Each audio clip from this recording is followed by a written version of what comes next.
Welcome and thank you, friends, for joining me here for the virtual edition of BMO IFFSA Toronto 2020.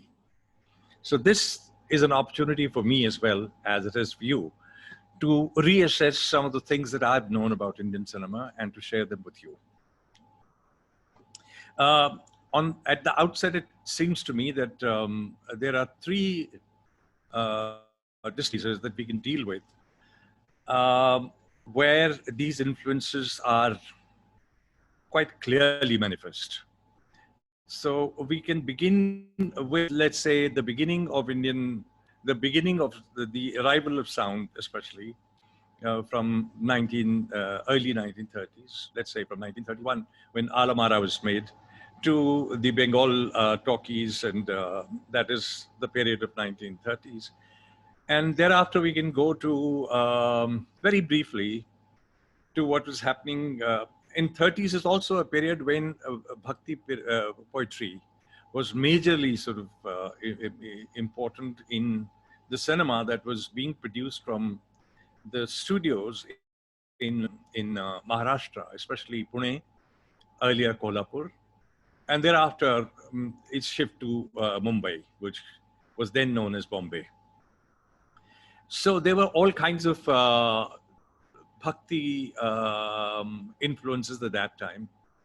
And these we will discuss in a short while. The second phase, of course, is when the scene of film production shifts somewhat, not majorly, but somewhat, but importantly, to the landlocked space of Lahore. This is important because the other two or three major filmmaking cities were all sort of, sea-bound. Like in the case of Kolkata, which is not very far from the sea, and it is a kind of a city which is sort of surrounded by water, ample water, actually. And if you're looking at Mumbai, it is right on the edge of sea, the Arabian Sea. So, and if you go back to, if you go further down to, let's say, what was then known as Madras and today known as Tamil Nadu, then you will find that that too has its share of, cities. For instance, Madras at that time and Chennai today is on the bank of the sea, on the shores of the sea. The question that has, interested me a great deal is whether being landlocked and being sort of, in the proximity of so much of enormity of water, whether it actually makes a difference to the kind of narratives, the kind of cinema, the kind of style that you sort of, bring into play. I have a theory, which I will not go into here because my subject is slightly different, but I would like to actually underline the fact that it does make a very, very major difference. Because your way of relating to the cosmos and the rest of the world changes drastically.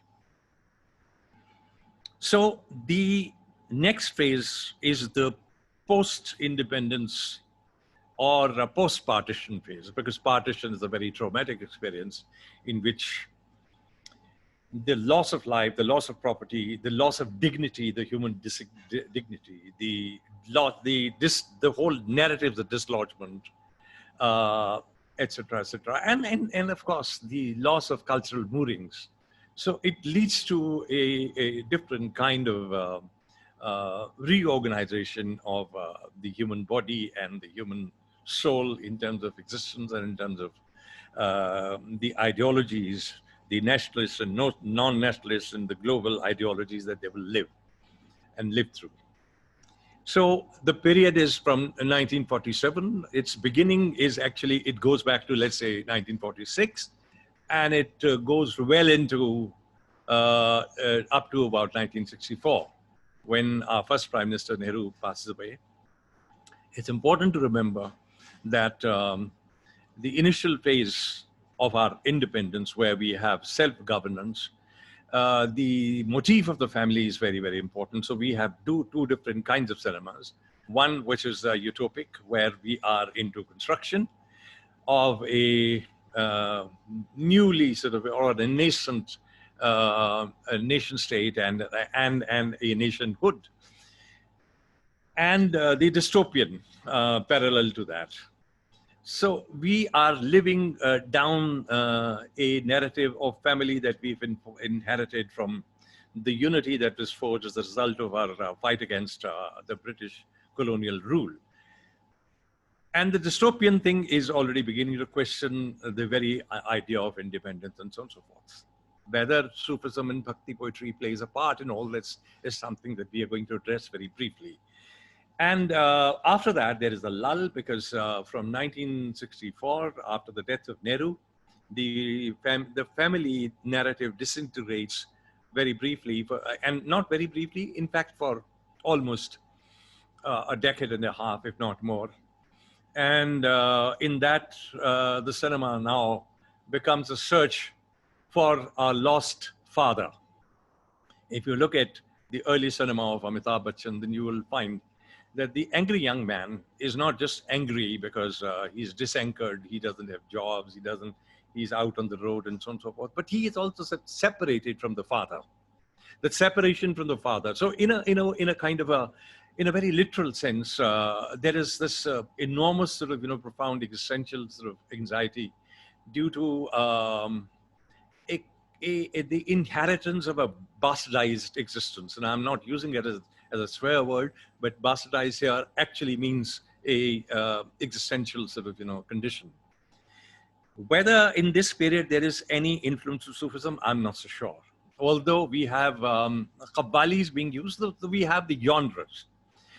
And the use of genre and its dissociation from the ideology of Sufism and Bhakti poetry, these are two separate things, because Sufism cannot, and Bhakti poetry for that matter, cannot be divorced and cannot be separated from the larger sort of, ideological sort of moorings and ideological underpinnings. So my feeling is that it becomes more of a cosmetic sort of,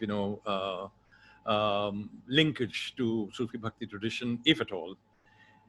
And and then of course in India there is a whole lot of dissonance which is happening because of the identity politics, and there are all kinds of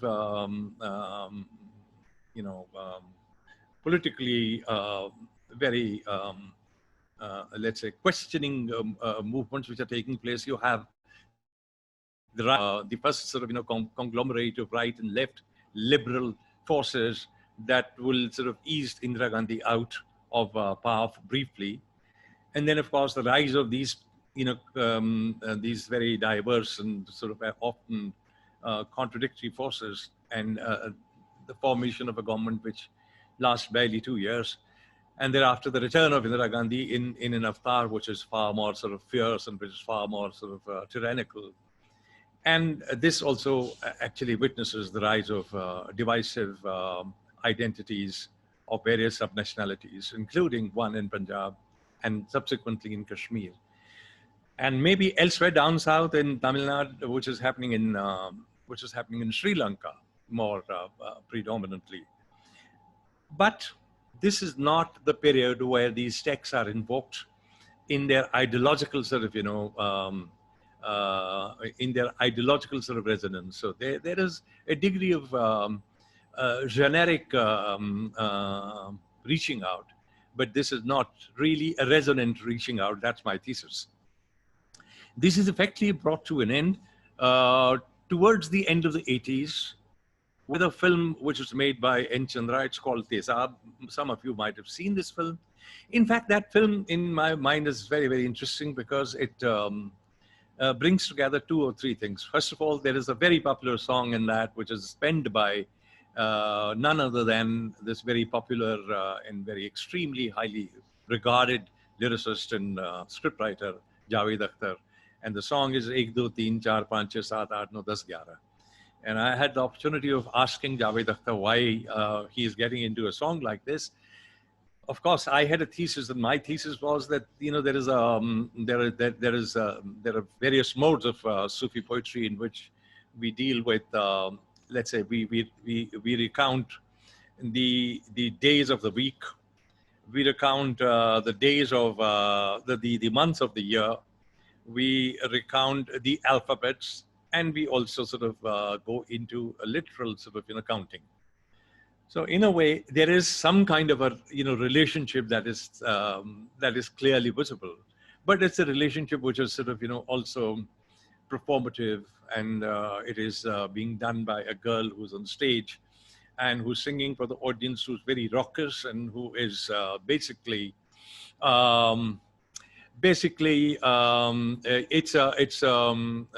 catering to a kind of a voyeuristic sort of, male gaze, if I may put it like that. This is also the film which begins with a close shot of a hand coming into the frame and pouring acid on a sapling. And lo and behold, the sapling sort of, completely withers away under your eyes. It burns and it dies. If you look at the very first film made in the history of Indian cinema, is actually about the sprouting of a pod in time-lapse photography. So you can see the kind of the kind of bridge there is, or the kind of arc, the kind of progression that we've made. I mean, if you go into the Sufi poetry, so, when we do the invocations, so this is something that we begin by. This is Hazrat Sultan Bahu. And he did this C Harfi tradition, in which we begin with an alphabet. And then from the alphabet, we coin a word representing that particular sort of letter. And then we try to sort of, create a sense of the universe from that. It goes a bit like this, just one line, and I'll tell you why it is important.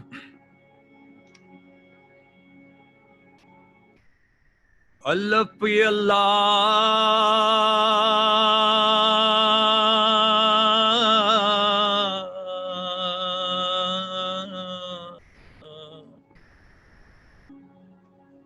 chambe di booty,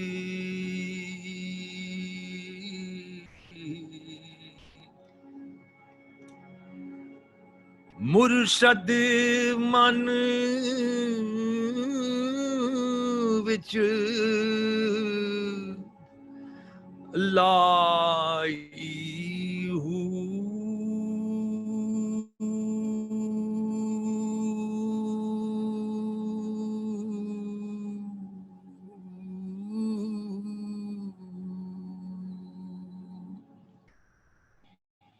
Alif Allah, Alif Allah, Chambedi Bhuti, Murshid Man Vich Laihu.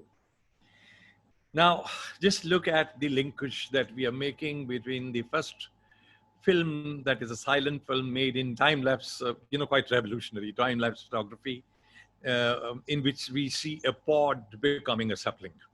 And you come to the end of the 80s and a film made by N. Chandra called Tezab, in which we see Tezab being quite irresponsibly sort of poured on a plant and it burns. As somebody who's concerned about ecology and living through these horrible times that we are, and in which we are sort of, reluctant to raise ecological questions, these questions were raised by the Sufis. These questions were raised by the very beginning of Indian cinema. And these questions are now being cannibalized. Not by all, but by some. Alif Allah Chambedi Bhuti. I begin from the letter Alif, and I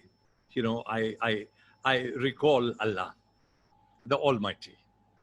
But in remembering the Almighty, I am also remembering that which is no might at all.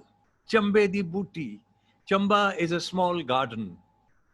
Unknown, any garden, not the city Chamba, but the Chamba, the small garden. It is a small sapling, of that little garden, which my Murshid, my teacher, he planted this sapling in my heart. He nurtured it with the water of fullness and void.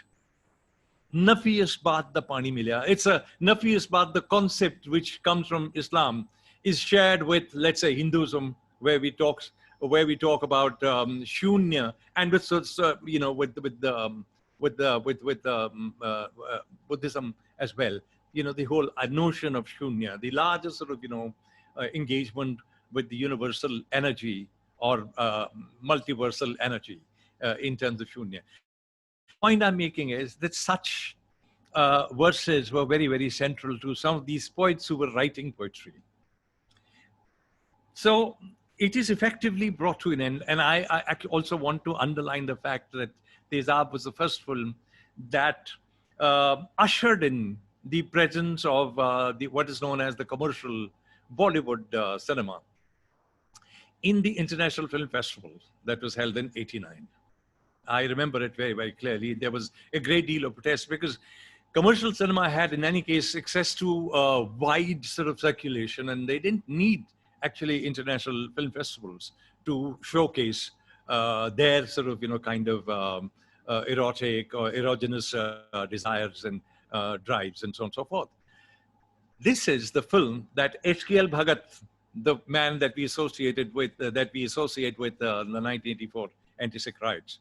He was then the information broadcasting minister. And I remember how we, some of us, had protested against the inclusion of the popular Bollywood cinema. So this is one. And then thereafter, in the beginning of the 90s, we see the rise of certain perspectival sort of, you know, cinema, which is very landscaping. And this is a new way in which Sufism is, priced open. And the person who is, to my mind, absolutely seminal to this new kind of music and to this new kind of touching the other is A.R. Rahman. And he does it with his very first film, Dil Se. And if you see, there is for the first time, a multiple layering of sound perspectives, which go extremely well with the poetry which is being woven into it. So, and he does it for a long time, not just in Dil Se, he will follow it up with Bombay. There is a Qawwali in that. And then there is, he'll follow it up with Tal. He will follow it up with a myriad other films. So this is, broadly speaking, therefore, today, I'm going to deal with maybe 3 or 3.5 phases in which Bhakti and Sufi poetry actually emerges big time. So the first thing that I would like to draw your attention to is this, that the film music is a commissioned act. It is not fully autonomous, though it has a sense of autonomy. We'll sort of, very briefly refer to that a little later.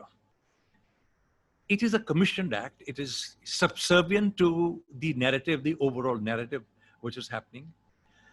And it has to serve that narrative either as some kind of what is known as extra diegetical sort of break, although it embellishes emotions in our context, or it somehow creates a kind of a bridge between the archetypal sort of archetypal memories that we have of who we are and our lived emotions in a very, very contemporary sense.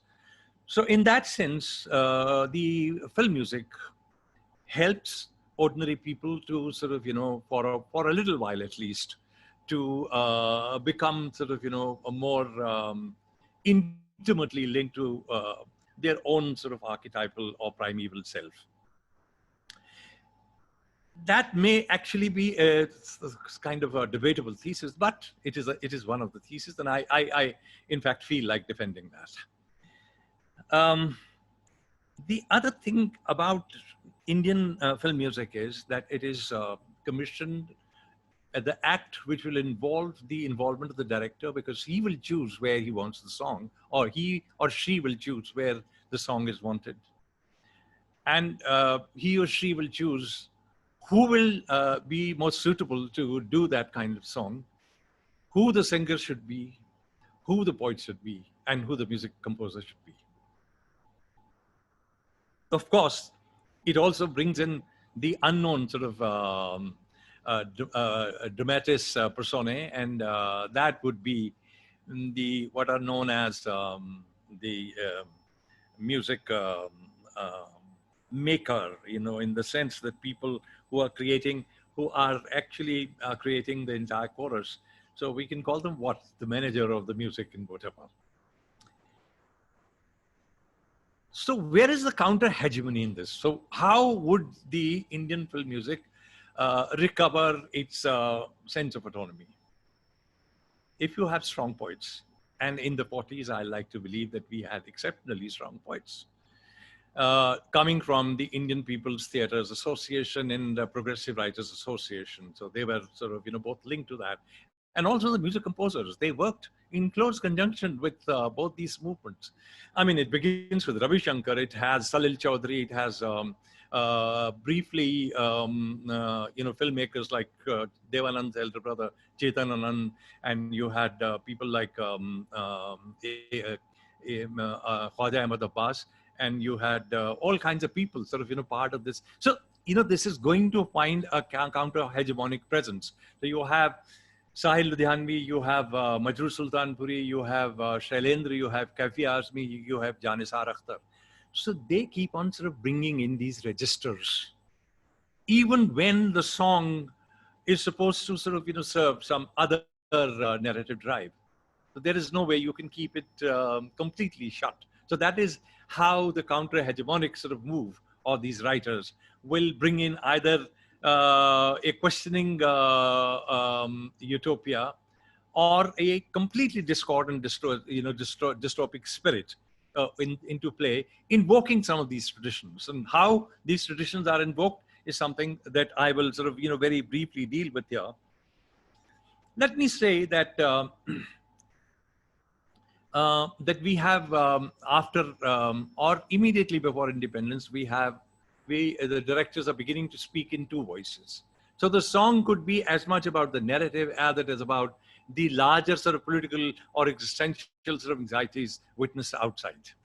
In a country which is either about to, achieve freedom and is about to become, self-governed, or it is to have a newly sort of liberated sort of idea of the self, or it has already become liberated. So there are, for instance, if you go back to a film that started, that was commissioned a little before independence, but it was released in 1948 or maybe 1949. It took that long. It was a film called Mahal. And the producers of that film were both Devika Rani and Ashok Kumar. Ashok Kumar also did the lead role. Madhubala was doing the female lead.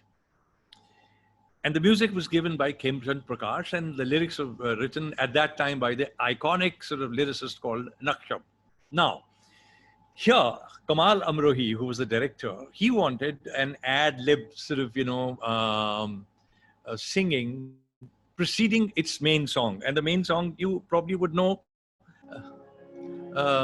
some of you who are as old as I am, and even older would know. And the song was, the first line of the song I remember, Aega, Aega, Aega, Aega, aane wala, Aega, Aega, Aega. Now, who's going to come? So it is about the narrative as much as it about the arrival. And what is this arrival? In a neo-nascent and or possibly about to be born India. And Nakshab wanted to include this song to proceed by an ad-lib melody, which ran for about 2 minutes and 43 seconds or maybe more in the film. And this is something that was completely shot down by both Nakshab and Ashok Kumar. They thought it was an idiotic idea to have an ad-lib thing. But the ad-lib is, I don't quite remember, but I will tell you what it was. da, da.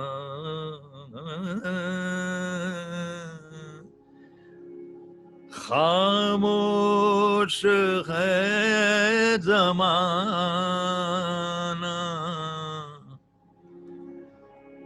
चुपचाप है नज़ारे.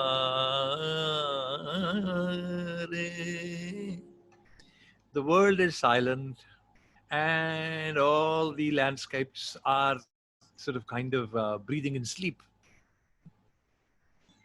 Aram se hai duniya. The whole world is in a state of kind of peaceful linger. Bekal hai dil ke mare, but those who are restless, the people who are stricken in the heart, they are restless. ऐसे में कोई आहट इस तरह आ रही है. Within all this silence, there is a rustle that is felt. ऐसे में कोई आहट इस तरह आ रही है. It is coming, it is felt like this. जैसे कि चल रहा हो दिल में कोई हमारे, as if somebody is walking inside our heart. और दिल मचल रहा है और इस आस के सहारे. And there is, this kind of surge inside the house in the hope. Aega, aega, aega. Somebody will come. So you can see that there is a kind of the arrival which is linked to the narrative of the film, in which there is this very Western man coming in a city called Allahabad, and Nehru was from Allahabad, in a mansion called Sangam Bhavan, and Nehru was born in a mansion called Anand Bhavan, on the banks of on the convergence of Ganga and Jamuna. And here too is the same. And here is a Western man, Ashok Kumar, in a Gothic mansion, which is very similar to Anand Bhavan. And there is, of course, the largest context. But this is kind of, the whole idea of arrival. The whole idea of arrival shrouded in mystery has a very distinct, linkage to a kind of a Sufi thought. This there's something very numinous about this, something very very fragile, something very disembodied, but something which is going to take shape. So you have these two two voices, and therefore the point I'm making is that there is a counter hegemony at work. The director himself wants this to be in double register, and it is happening in double register. And for that, he is in fact taking a very unusual route, and he would want his song to be in sort of, in a melody without the beat. And all the instrumentation in the background is Western music. And yet there is something happening. And I must tell you this very, short story, the little tale about the shooting of this.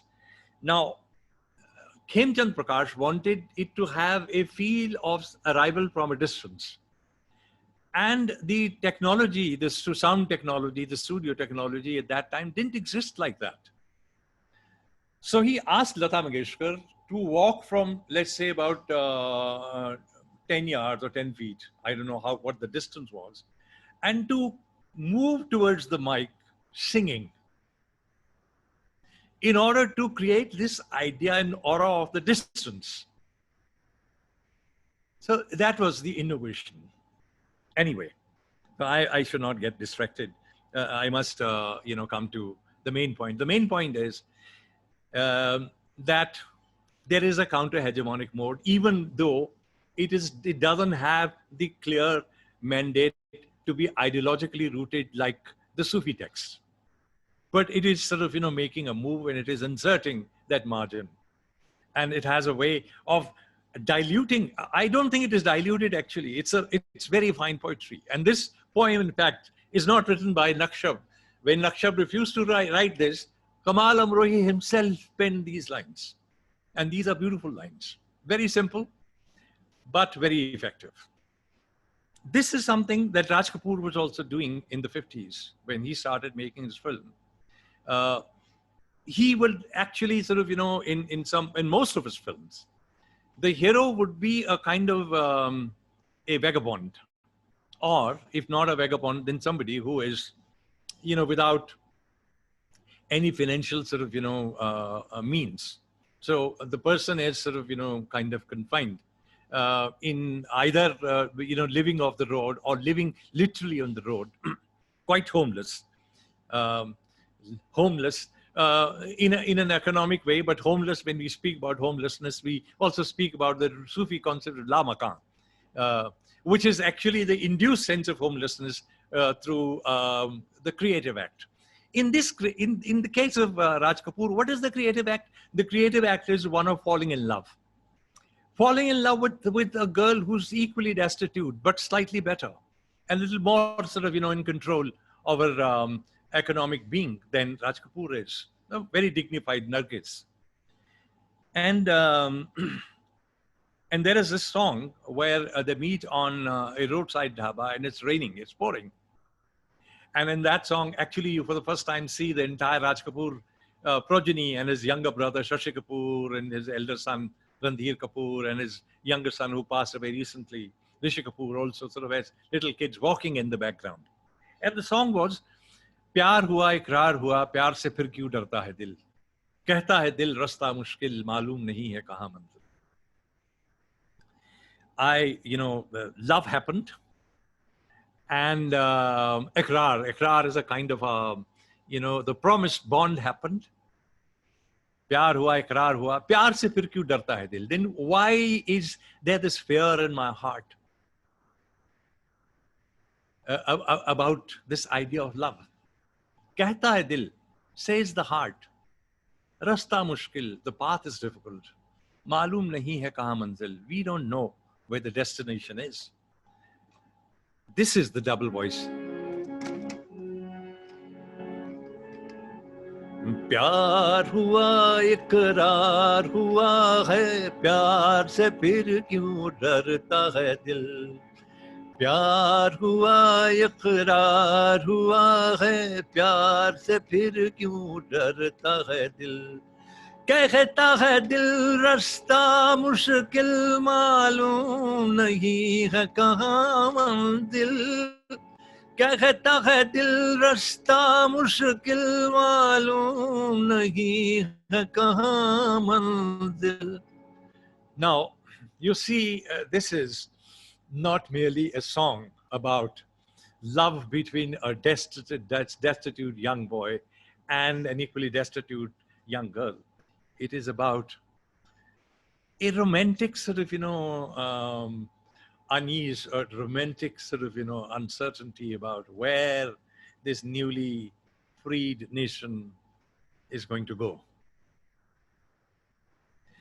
Although it is not directly related to Sufism, but the idea of destiny, of the idea of creating a new continent in the idea of love is very central to Sufism. It's very, very central to Sufism in that sense. So this was also important because, for the immediately after independence for 13 years, that is, let's say from 1947 to 1960, the Muslim socials disappeared from the scene of the narrative engagement of Indian cinema. It was unfortunate, but the fact of the matter is that at the same time, there were a lot of Muslim lyricists and Muslim composers who were doing wonderful, wonderful work. And these included, of course, you had the poets that I have mentioned, Sahil Ludhianvi, and you had Majroor Sultanpuri, you had Jan Nisar Akhtar, you had Raja Mehndi Ali Khan, you had S.H. Bihari, you had Kafi Azmi, and so on and so forth. And you had music composers like Sajjad Ahmed, and you had Iqbal Qureshi, you had Naushad, and you had Khayyam, and so on and so forth. So the idea, one of the challenges there was that for them to keep the Sufi registers alive. And how will they do that? Because that is one ethos that we have all lived by. Today, even till today, if you go to Punjab, my part of Punjab, where we are both basically sort of, in terms of numbers, we are basically either Sikhs or Muslims. We have, either Sikhs or Hindus. And we have a very minuscule sort of, presence of the Muslims, the Christians also. But basically, it's Hindus and Muslims. But our day-to-day ethos, I mean, look at the Akhans and look at the idioms, etc. They are all sort of, a lot of them, in fact, a majority of them are from Baba Bulle Shah or Shah Hussain or Khwaja Ghulam Farid, or even the earlier, the quintessential Adi poet of the Sufis in South Asia, Baba Farid. So there is one interesting song from a film in which the song was written by, this song is written by Shailendra, who's again, as I said, was part of the Progressive Writers Association and Indian People Theatres Association. The man who actually mentored Gulzar Saab, and he was the person who was responsible for pushing Gulzar Saab into film, into cinema as a lyricist. So there is this film of his, there's a film in which he wrote a song, and the film is called Chori Chori. It is about, those of you who've seen this Amir Khan Juhi Chawla film where Pooja Bhatt, Amir Khan Pooja Bhatt film, in which Pooja Bhatt runs away because she wants to marry a film star. And she meets a journalist on the way in the bus, that is Amir Khan. And then she falls in love with Amir Khan. So it's a remake of Chori Chori. So there is a song.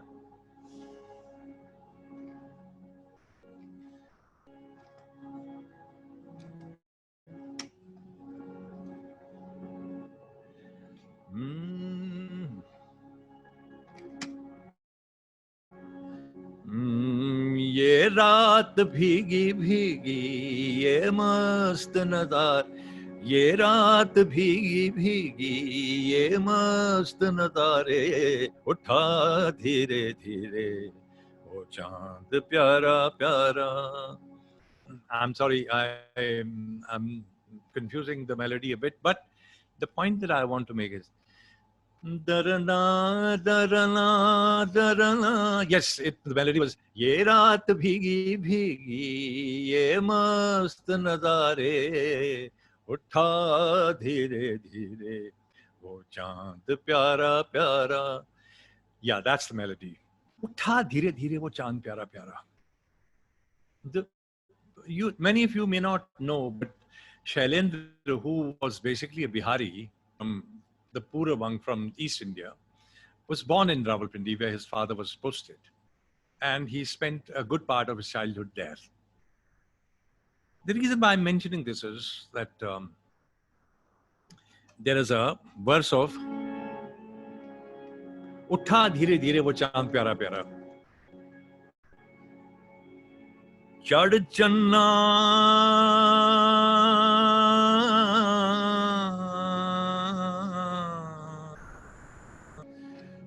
tu kar rushnai,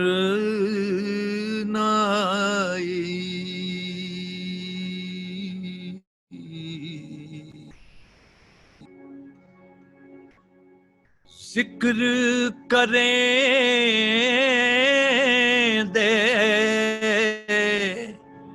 तारे हूँ.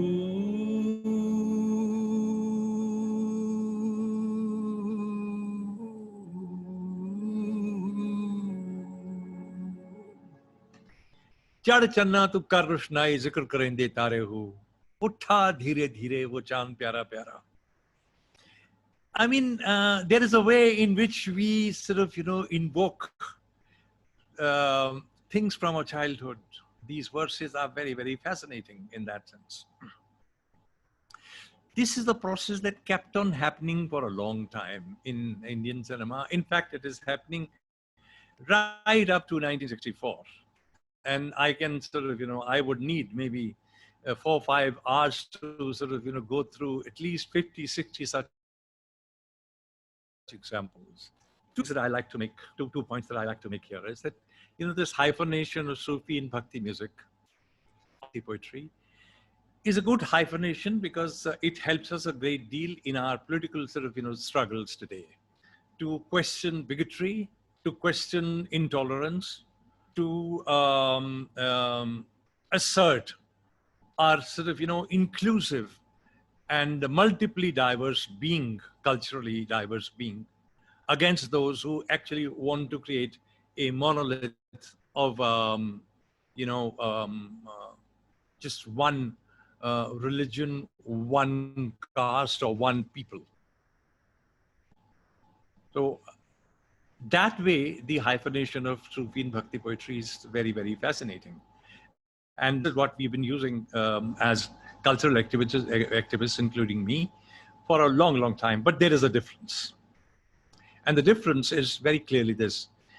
Of course, there is a kind of a similarity also. The similarity is that both are in some way addressing the question of reformation. So reforming ourselves, or ridding ourselves of some of our regressive beliefs, which are exclusive, which are creating a kind of a hierarchy of existence and so on and so forth. So there is that reformation that both the Sufi poets and the Bhakti poets are engaged with. There is also a coming together of the sacred and what is known as the popular, the non-canonical. The sacred as a canon, and the profane as non-canonical. So you have the idea of the enclosure and the street coming together, both in Bhakti poetry and in Sufi poetry. So that's another thing which is common between the two. The third thing which is common is the mode of ecstasy, that you go into ecstasy. You have also registers of, creating an experience of life, or trying to create a moral vision built through the material references to life. And these material references will include everything, including family, including children, including your social relation, but including, most importantly and fascinatingly, erotica. And that has been used extensively in cinema. I mean, if you're seeing a film by Gurudat, then you will find in a film like Pyasa, where you have Wahida Rahman, who's a prostitute, and who's listening to these mendicant singing, street performers singing a kirtan on the street, where the woman is yearning for a physical not just proximity, but a physical unity with the beloved, who happens to be the god. Or later, a little later, in around approximately the same time, a Devanand film, where, the first one is Gurudat film, the second one is Devanand film, which is Kala Pani, in which Devanand goes to the floor of a courtesan, and there you see the courtesan Nalini Jaibant listening to Devanand singing a song, Hum Bekhudi mein khud ko pukare chal gaye. And the courtesan actually is listening to Devanand, who is a distraught of a father who's been falsely implicated in a criminal case, in which that woman, the courtesan, is a trigger.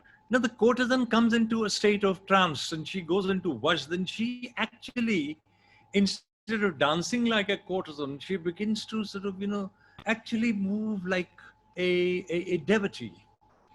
Now that kind of thing is very rare. It doesn't happen very often.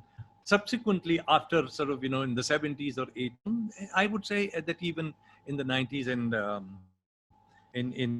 thereafter in the 21st century. So one difference between this hyphenation, so this, which is where the distinction, understand the distinction, of course, there is the point. So that also is an area of debate. Guru Nanak Dev Ji has his own stature, and to some extent Kabir also, whether Kabir is at the Bhakti point. Guru Nanak Dev is, in that sense, very close to the Sufis in questioning the state. That questioning of the state is visibly present in the bulk of Bhakti poetry, whether it is in the North India or it is, I mean, it's not there in Tulsidas, it's not there in Surdas, it's not there in Meera, it's not there in Namdev, it's not there in Gyandev, it's not there in Tukaram, and so on and so forth. But it's very distinctly there in Baba Bulle Shah. उल्टे होर जमाने आए तामै भेद सजन दे पाए बस कर जी हुण बस कर जी. You know, this kind of direct mode of address, this kind of transgression is very rarely, you know, for instance, in Shah Hussain, there is a line which is very fascinating where he says, Naal sarafa cheda tera, tu dendi hasab rome kyun? You have an unresolved contradiction with the traders. Why are you crying now that you are giving accounts to them? Now, this is not just, the trader is not just God. The trader is a very, very practical, sort of, it's a physical presence and existentially lived condition which all of them are facing. And then this desire to move out from one register to another, from the Islamic register to the Hindu register. For instance, if I'm, you know, singing like this,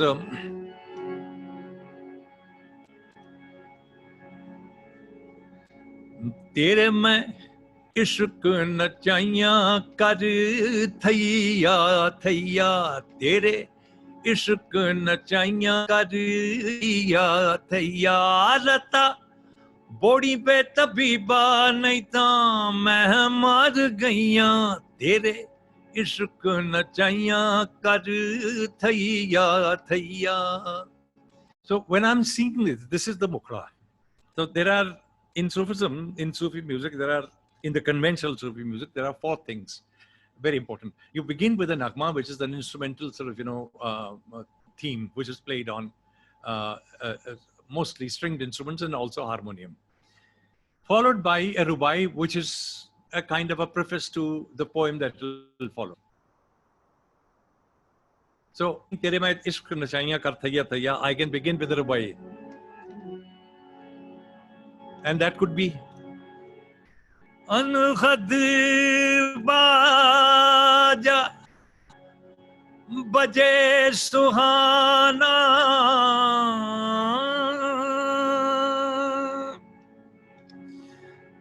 भूल गई नमाज पुलिया रोजा दोगाना, etc., etc. I can go on for another 4 lines. Then I come to the main sort of, you know, what is known as the refrain, mukhra, tere main ishq nachaiyan kar thaiya thaiya. And then my stanza will start.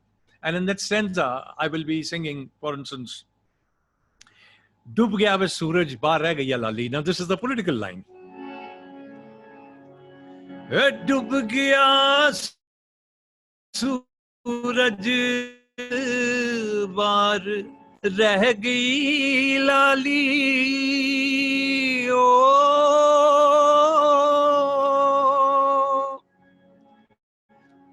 डूब गया सूरज,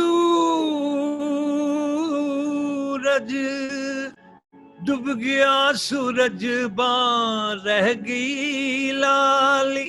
And after that, I get stuck and I begin to repeat the same word again and again. Sadke mein Maula tere, sadke mein Maula tere, sadke mein Maula tere, sadke mein Maula tere, sadke mein Maula, Maula, Maula. Now they are in Sufi music. And from there, I can actually create a loop and go out of the poem to something else. From Islamic register, I can go into the Hindu register and so on and so forth.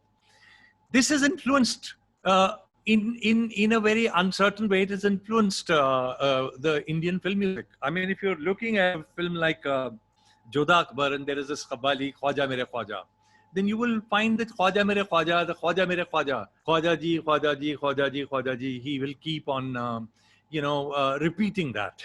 So there is an incantation that he will keep on repeating that. That is takrar. But whether he's going out of the poem, etc., is something that remains a moot point. But this started happening in 1960 with a film called Barsat Ki Raat. And if you see the Qawwali, which is incorporated in the film for about almost 9 minutes, which is, I think, revolutionary. Those times, the songs were no more than 3 minutes or 3.5 minutes, maximum 4 minutes. And here is a song which goes on for 9 minutes. There are interesting loops in that where you actually move out of the poem into various registers of Khwaja, Ghulam Farid, Baba Bulleh Shah, and you go into Shah Hussain and references. And you have to sort of say hats off to Sahil Ludhianvi. But that, despite the sound perspective in that despite the newly emergent technologies of sound and newly emergent technologies of instrumentation, that is not seen that often. But there is one exception that I would like to speak about. And that exception, though I don't know if I'm really all that fond of Imtiaz Ali's cinema, but Imtiaz Ali has done something very fascinating. What he's done is he has opened up the music and he's brought it onto the highway. If you look at, for instance, the film, the music of Rockstar, then you will find in the case of Ranbir Kapoor, he's coming onto the street, out in the open spaces. And the music, therefore, becomes very deeply participative. And this is another example of, the similarity between Sufism and what might actually happen in this thing. Because the idea of Sufi Bhakti poetry is to construct a community that will participate at the level of ecstasy. When you go to a film theater, paying for your ticket, and you're sitting in a dark space, you're not that kind of a community. But in Imtiaz Ali's cinema, the whole idea of opening up this space and bringing it out of enclosure onto the street, into highways, is in fact an indicator. It's a very, very fascinating indicator, which has been followed and picked up by a whole range of them. If you look at films like Ae Dil Hai Mushkil, etc., etc. There's one very beautiful song where Ranbir Kapoor is sitting, on the pavement right next to a street lamp, and he's distraught. He's very, very, broken, and he gets up and he begins to sing. It is actually reminiscent of, P.C. Barua's Devdas, where you see Dilip Kumar actually sitting in garbage and, trying to sort of, lament his inability to negotiate his love, which is in fact his inability to negotiate this shift from the rural to the urban background. So, that kind of anxiety in a foreign land with Ranbir Kapoor, rising from the, from the street lamp on the pavement and singing a song. Something that has been followed in another Ranbir Kapoor's film, which is Barfi, where you have this song called Phir Le Aaya Dil, whatever, Majboor Kya Kijiye, etc. You will find that song also is a song about search for love.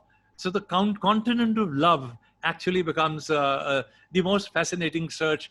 And this, opening of the space and bringing Sufi music into that opened up space, and actually musically also opening it up is fascinating. Finally, before I sign off, I would also like to mention Imtiaz Ali's Jugni, which has been sung by these Noora sisters. Jugni is a fascinating sort of, genre which started towards the end of the 19th century. And it was a mode of resistance.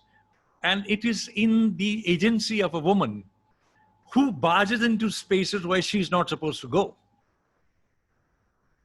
So this idea of Jugni becoming completely liberated, in Imtiaz Ali's Highway, or prior to that in Dibakar Banerjee's Oi Lucky, Lucky Oi, you will find that, you know, there is a saddening impact. But the Jugni barging into these spaces and, reaffirming the agency, the feminine sort of, spirit is fascinating. Finally, before I sign off, I want to say that this whole idea of assertive Sufism that is happening in popular culture is something that has also started a reverse journey. It is not as if the conventional Sufi music remains the same, it is changing. And it's changing as a result of a lot which is happening outside in the popular space. I would, in fact, before I finally sign off, I would like to mention Rabbi Shergill's Bulla Ki Jana Main Kaun.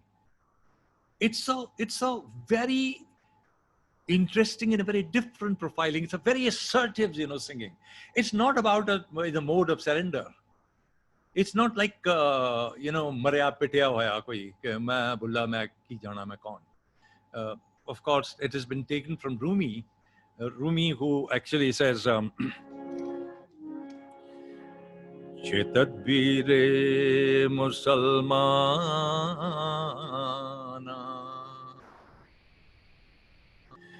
Ki man khudro nami danam. You have become very wise, you know who you are, but I don't know who I am. Bulla Ki Jana Main Kaun is a literal translation of that. Ki jana main kaun bullya, ki jana main kaun ve. Which is also, in a way, a reference to Beatles, John Lennon's Imagine there is no heaven. Imagine there is no heaven. Imagine there is no hell. Imagine there's no heaven. It's easy if you try. It's easy if you try. No hell below us, above us, only sky. Now, that is the thread. Kabir says, Na hum nark lok ko jate, na hum swarg sidhare hon. We don't care for this heaven or heaven. What matters eventually is our creative spirit, our desire to fly, our desire to be one with the humankind and nature. So this is where I stop. And thank you very much for being patient listeners. Thanks.